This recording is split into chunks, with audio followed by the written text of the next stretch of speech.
বারো আউলিয়ার পুণ্যভূমি খ্যাত চট্টগ্রাম সমৃদ্ধ ইতিহাস আর ঐতিহ্য নিয়ে মাথা উঁচু করে দাঁড়িয়ে থাকা এক স্থাপনা আসগর আলী চৌধুরী জামে মসজিদ।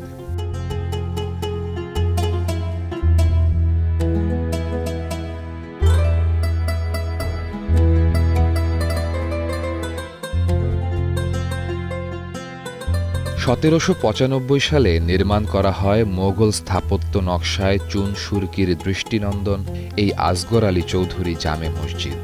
মসজিদটি নির্মাণ করেন আসগর আলী চৌধুরী। প্রায় ২৫০ বছর আগে দৃষ্টিনন্দন এ মসজিদটি তৈরি করা হয়েছিল মোগলদের ঐতিহাসিক নিদর্শন তাজমহলের আদলে।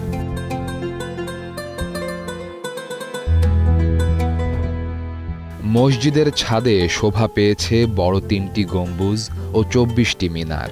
বলা যায় অনেকটা দুর্গের আকারে মসজিদটির দরজা তৈরি করা।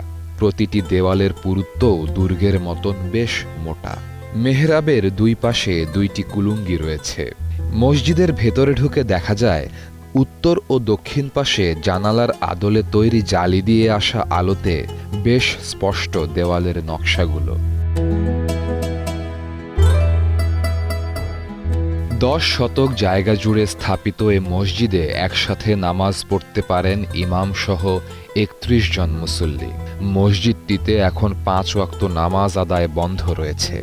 এ কারণে সামনেই একটি নতুন মসজিদ নির্মাণ করা হয়েছে। নতুন মসজিদটি বানানো হয়েছে অনেকটা সংসদ ভবনের আদলে।